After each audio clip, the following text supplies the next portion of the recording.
I'm so excited to show you the house. I don't know if you remember what it looked like before, but it was underwhelming. But now, at least whelming, and I think overwhelming.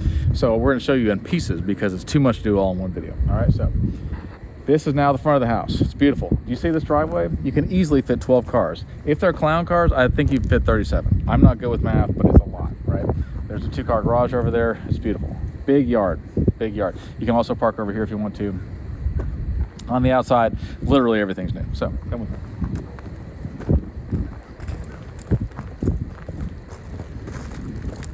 We put numbers on the house. I think that's amazing. New windows, new siding, new roof, new everything. Garage door. Look at this garage. Isn't this nice? Look, you got a cubby thing here. You got another cubby thing here. You got another cubby thing here. It's oversized anyway. And then you got this whole extra bonus room in here, right? Which is great. And so all this extra room for storage, or I don't know, an office or whatever you want. Let's look at the backyard. Now this backyard is magnificent. It's 2/3 of an acre, and it is absolutely just gorgeous. It's huge, and look at this deck. You want to do a quick turn on this thing? How wonderful is that? It's 3 levels. You got a bench built in up there. It's wonderful. All right, now I want to show you something else. Come on over here, Josh. Your neighbor over here, a magnificent person. I wouldn't go anywhere without it. Now let's imagine that for whatever reason, the winds, there's like a hot air pressure and a cold air pressure, and they start to like swirl quickly. Never fear. What do we have here? Oh, a tornado shelter. Look at that. How beautiful is that? If there's a tornado, you can get in there.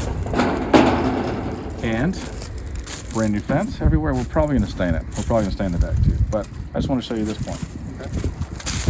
So, what else we got? Lights on the outside, all new paint.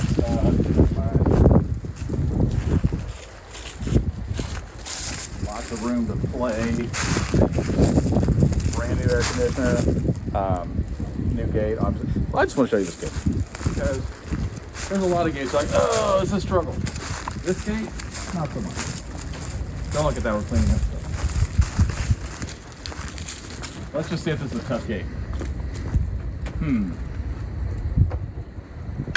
Well, that was pretty easy. But sometimes opening it, oh, also pretty easy. All right, so that's that. And then we'll show you the inside, okay? Maybe you're thinking, what did this house look like before? And what does it look like now? Come with me, let's take a look. So you got some steps coming up to your front porch, and then what happens? Let's say there's rain or snow or sunshine or whatever, and you're like, I don't want to be in the weather. No problem, we got a covered porch for you. Beautiful, okay? Let's say you're like, I want to see what's outside. Don't worry about people.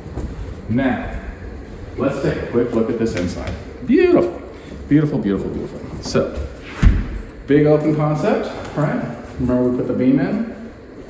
We've got living room, dining room, kitchen area, and pantry, and then laundry room. So that is all magnificent. Now this is custom branded, of course.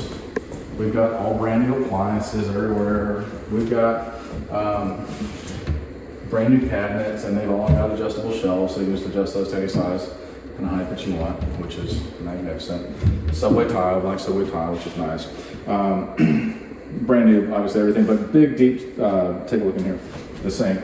And then obviously this comes out and goes back in. And there's a soap dispenser in there, which is magnificent. New stove, new microwave. Don't hit the baked potato. If you put something in here to warm it up and you accidentally hit the baked potato button, don't be surprised if whatever you were cooking disappears and you get a baked potato. I'm just throwing that out. New fridge with an ice maker, soap, whatever, not soap. ice dispenser or water.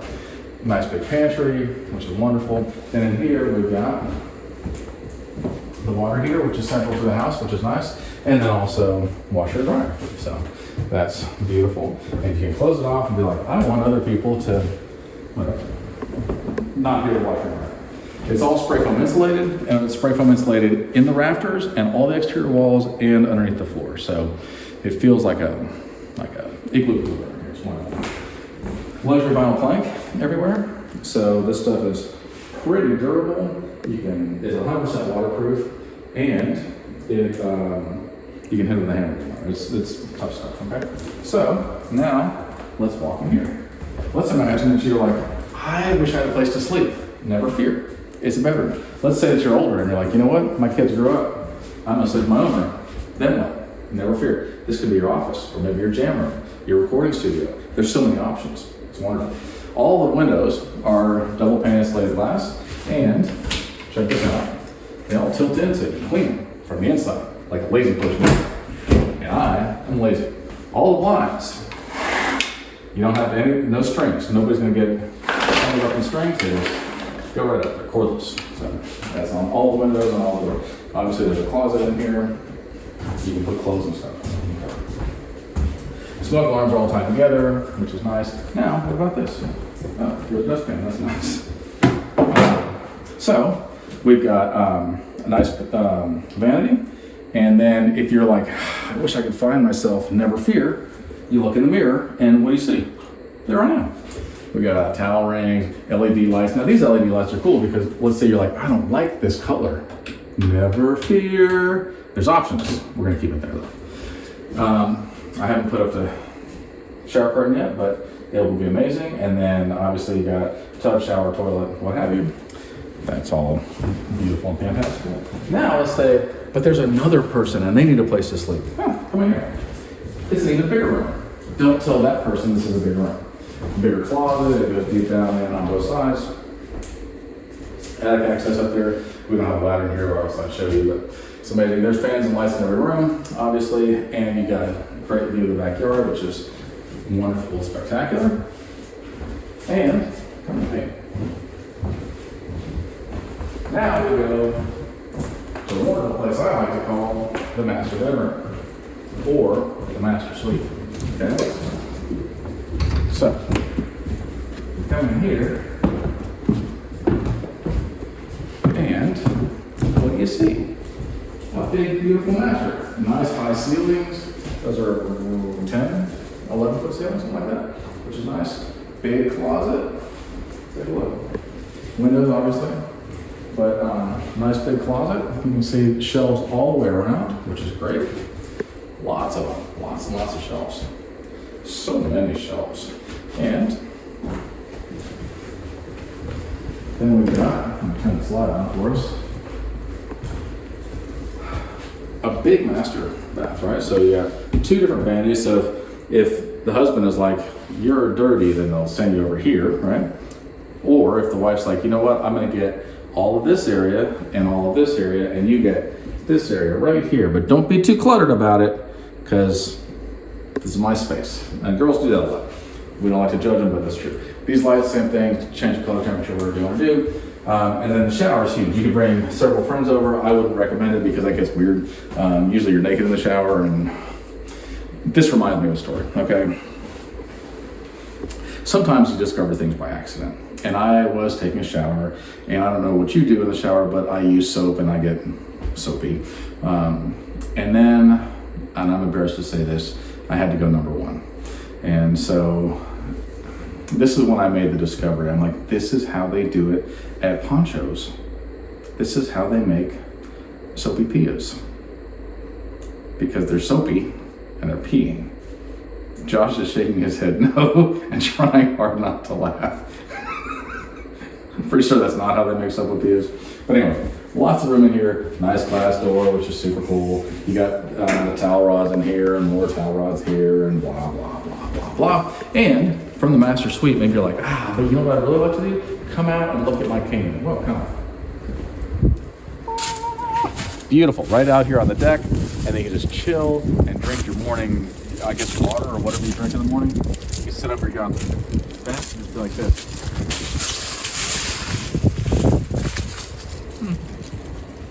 You sip things, water, I'm assuming water. Now around here we do have a lot of hawks, and they're beautiful, and we have owls, and they live right here. And then we also have a family of gray foxes, and they live here too. And I say we because guess where I live? That's my compound over there. That's my, what do you call it? Your chateau? It's my Texas castle. So that's where I live. And if you're my neighbor, I'd love for you to be my neighbor. So this house is going to be pretty much for sale as of right now. I'm not putting it on the market yet, but I want friends and family first to get an opportunity, because I'm going to live next to you and I want to live next to somebody that I like. And then when you're like, hey, can you help me fix this thing? I'll be like this, yeah. Or like, hey, I want to do this project. Can you help? I'm like, yeah. Or maybe you're like, hey, I just want to hang out and stuff. I'll be like, okay, if you can catch me at home. So anyway, this is the house. It's beautiful. Right around 350. Love you guys. Oh, hey there. Hey. So this is Joe Ward. It's my buddy John. And we are in Tennessee. And I don't know if you're from Tennessee, but you're the only 10 I see. Thank you, brother. Yeah, you're looking good with your overalls. I tried to dress up for you today. This is nice. It's real nice. So this beautiful house, just quick pan around here. Look at this. This is a beautiful house that Joe's building, him and his wife, Becca. And then they said, hey, can you help us out? And I'm like, I don't know. I'm not very smart. He's like, well, what if I make you breakfast? And I'm like, sold. So And fly you up here. I did that. We I flew him up here. We want to make it Spent sound a like buttload of money. We want to make it sound like I'm cheap. So, I did it for breakfast. That's great.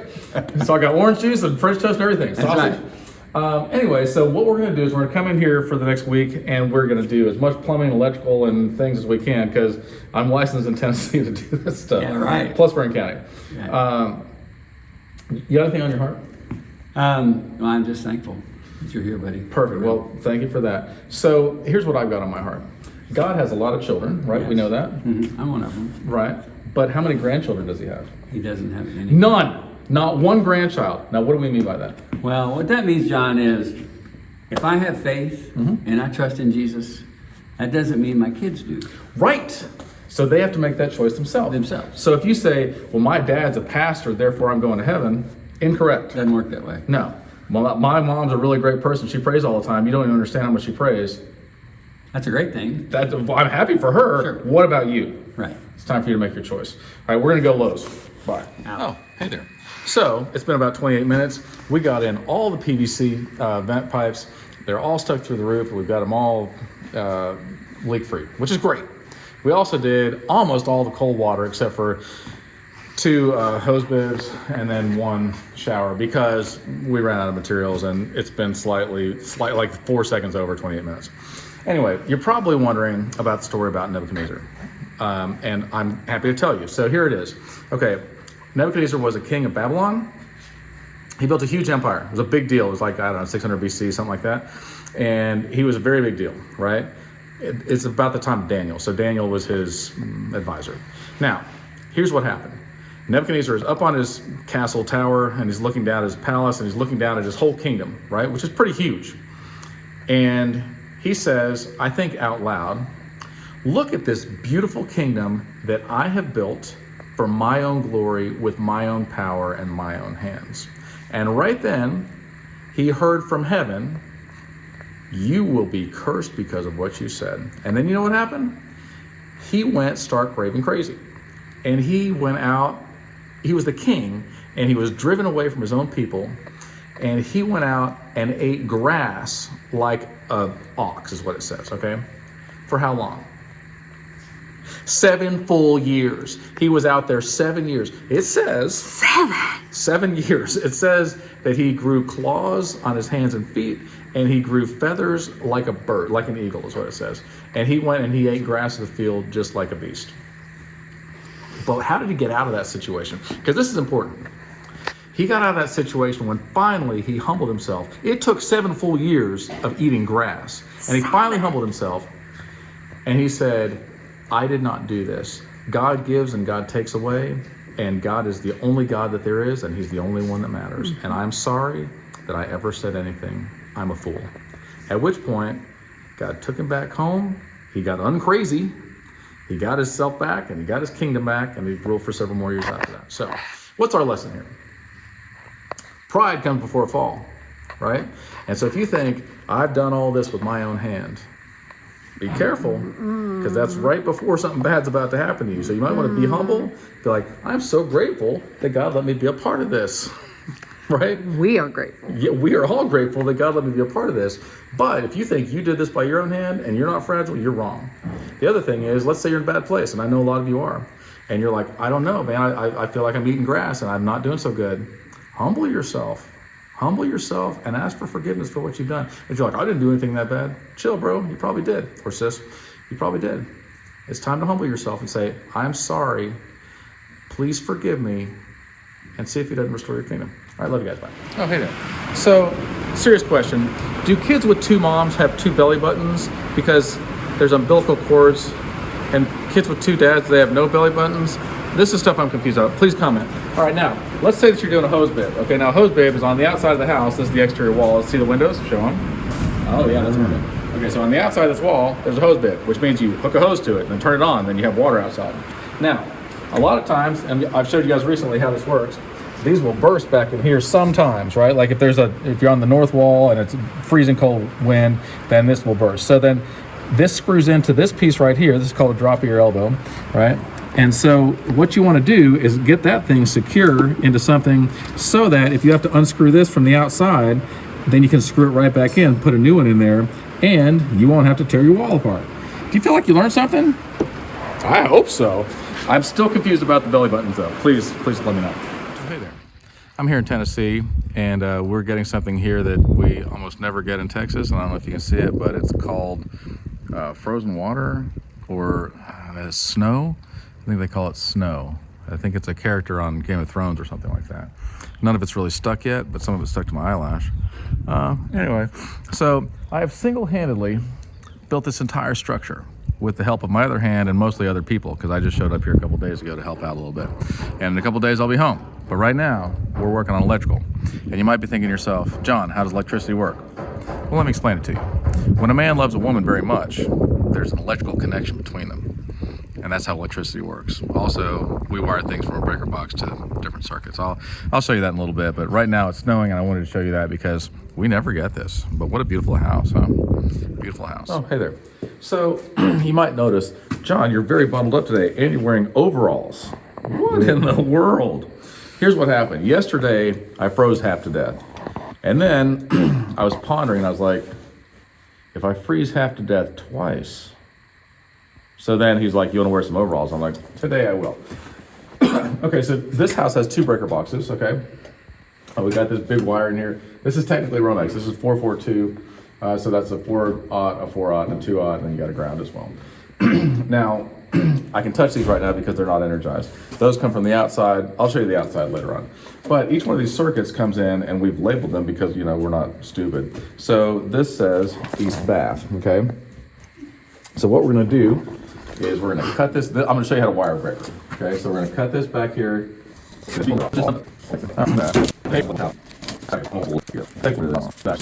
Okay, so first thing you want to do is get ground. So we want to establish which one's the ground bar and neutral bar. So let's get close here. Your ground is this wire and your neutral is this wire. And you can tell they touch this bar right here that then touches down here, right? So really it could be any white or bare wire on either one of these, but we like to establish one side is ground and one side is neutral. So we're gonna call this one over here ground. So I'm gonna come back around through here, okay? In a pinch later on, if you're like, hey, I have to use whatever, go right ahead, it's not gonna matter. We wanna keep it looking neat, which is important. We'll clip off the extra, which is important.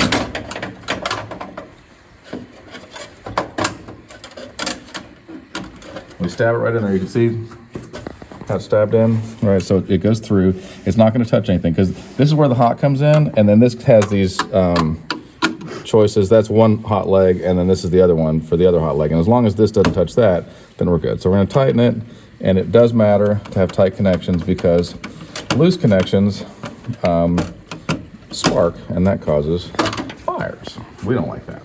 We're better than that. Okay, so that's our ground. Now we're gonna get our neutral in, okay? Same story. So neutral is white, in case you guys didn't know that. Then we're gonna strip it back. Dude, there you go. We'll put that in over here. Same story. Part of the problem is I can't see. Not just because it's cold, but just in general. I once was blind, but now I see. Okay, there we go. And then we're gonna tighten that up. And now, we know that this is a 20 amp breaker. So I happen to have some of those right here. We can tell it's 20 amp because look, it says 20. And I know that's a shocker to you. But right in here, that's where that'll shock you, right on that screw right there. Or, yeah, sometimes there's another slot kind of right in here. So if you touch any of that stuff, that's what will shock you.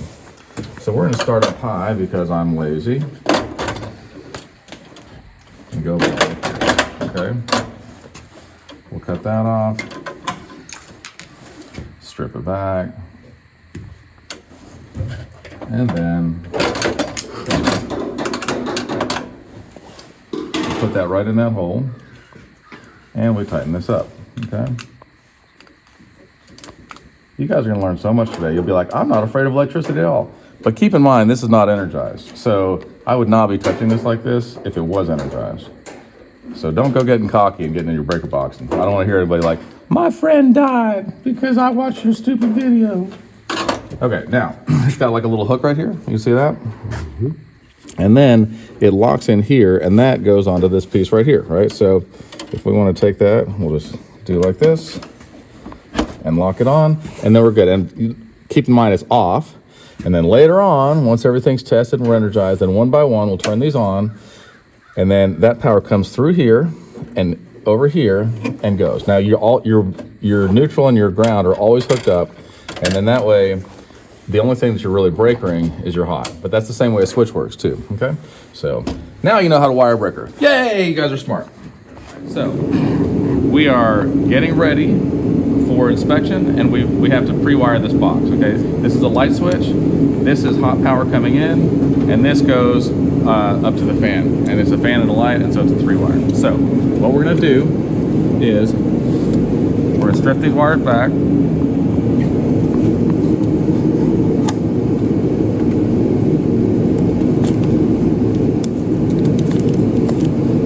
Come on, Dirk.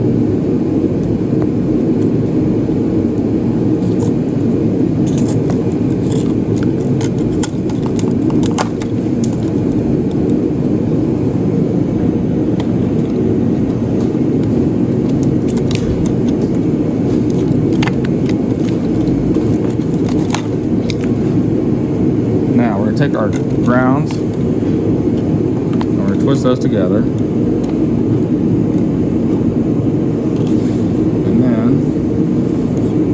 we'll twist them, and then later on this will go to the ground on one switch and the ground on another switch. So we're gonna tuck that back in the back of the box for now, and we'll kind of tuck that back in. Next, we want to get our whites, because on a switch you bypass your whites. Cooperate with me. Cut those off. Go from the back.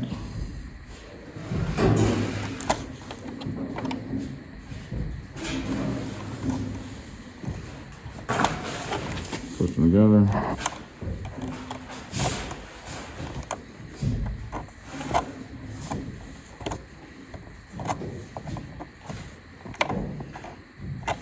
And we put a wire nut on that. Okay. Then the wire nut, tuck that back in the box as well. Now, because it's a black and red in the same one, we know that this is to fan and to light, okay? So I'm gonna mark that by doing like this. The wire's a little bit short. One goes to the fan, one goes to the light. This is your hot power. So this is the end of the line. If it had 2 hot powers, it wouldn't matter, because we know one goes here, one goes here, hot power goes there. We jump off to the other one, and we get hot power from one switch to the other switch, and that's how it's done, okay? So that is pre-wiring the light switch. Yay. Oh, hey there. So, if you lower your expectations, I will totally amaze you. Now, we've been working out here for about 28 minutes on this job in Tennessee, and it's been amazing. It's been fun, it's been cold, it's been rainy, it's been cold. Anyway, we got most all the electrical done. I mean, the electrician did, and almost all of the plumbing done. I mean, the plumber did. Now, my phone has been blowing up. People are asking me, John, since you started wearing overalls, and these are the questions I've been getting. Do you find farm animals attractive? Seriously? I love farm animals, but I don't love farm animals. That's weird. Secondly, do I feel fatter? Yes. Third, this is wool, I think, and so are the socks. And I gotta say, sheep, you are smart. You do really well in the cold. I do feel a little thicker. I think it's because I eat a lot, and that's probably what it is. All right, so speaking of eating a lot, I found, and this might be part of the reason why I'm single, that when I ask girls how much they weigh, I like to ask in milligrams, because then it sounds like a really big number, no matter how skinny they are, and they're like, John, as if. Oh, hey there. So, today is Sunday, and you know what we're gonna do today? We're not gonna work. We're gonna go to church. And here's why. Because God can do more with our 6 days of working and 1 day of rest if we're obedient than he can with our 7 days of just wearing ourselves out. We'll be less efficient, it won't be as good. It's kind of like tithing, right? You think, I can't survive with 100% of my money, how am I gonna survive with 90% of your money? Because God makes a way. I don't know, he blesses your efforts. All right, so speaking of wages, let's talk about this. In America, there's a minimum wage, which keeps us out of poverty, extreme poverty. And then, like you could get a decent job and get better wages, or you could be really smart and get great wages. I think the most I've ever made is $13,000 an hour, but it wasn't for that long. But there's another thing that the Bible talks about, and that is that sin, the wages of sin, are death and hell. Like that's you earn it. You earn your way to death and hell, which that doesn't sound fun. So is there a way out of that? Like, we've already obviously all sinned. So then what? Well, the gift of God is eternal life. And so if you just accept that, then you get it, right? Then you're not stuck with the wages, because there's a paycheck coming, right? Payday's gonna come and you're gonna be like, oh, I don't want this check. Well, it's time to get right with Jesus. Go to church. Oh, hey there. So let me get down here. But I'll tell you what I'm not gonna do. I'm not gonna leave this up here. Why is that? Because that's a bad habit to get into. If you leave something on top of a ladder, on top of scaffolding, on top of a stud, whatever in the world, and you think, I'm coming right back, you know what's gonna happen? You're not gonna come right back. You're gonna forget about that. Later on, you're gonna pick the ladder up, or somebody else is that doesn't know, and start moving it, and this is gonna come dunk, right on your head, and you're not gonna like that. Now, did I learn this lesson the easy way? Of course not. I learned this lesson the hard way, like every lesson I've ever learned. I had a 12-foot A-frame ladder, so that's like this, and at the very top of it, I put a nail gun, a big framing nailer, 8 pounds. Then, and I was working on a stage somewhere. Then, I'm like, I got distracted, and I came back, and I was like, oh, I need to move this ladder, and I went and moved it, and the thing dead fell right on top of my head. Darn near knocked me out. Anyway, don't leave things on top of the ladder, because that's dumb. Now, is it ever too late to do the next right thing, Joe? It is not. It's never too late. Never too late. Maybe you're thinking, I've done so much bad stuff. I'm a hopeless person. Why even bother trying? I should go to the dark side. They have cookies over there. Incorrect. Here's what you do. You do the next right thing. And then you're gonna love it. And part of your heart's gonna melt. And you're gonna be like, oh. And then you're gonna do the next right thing. And the next right thing. And pretty soon you're gonna have a heart of flesh instead of a heart of stone. And you're gonna be like, you know what? My world is a better place. The people around me love me more. I love them more. I'm happier and I'm right with God. Do the next right thing.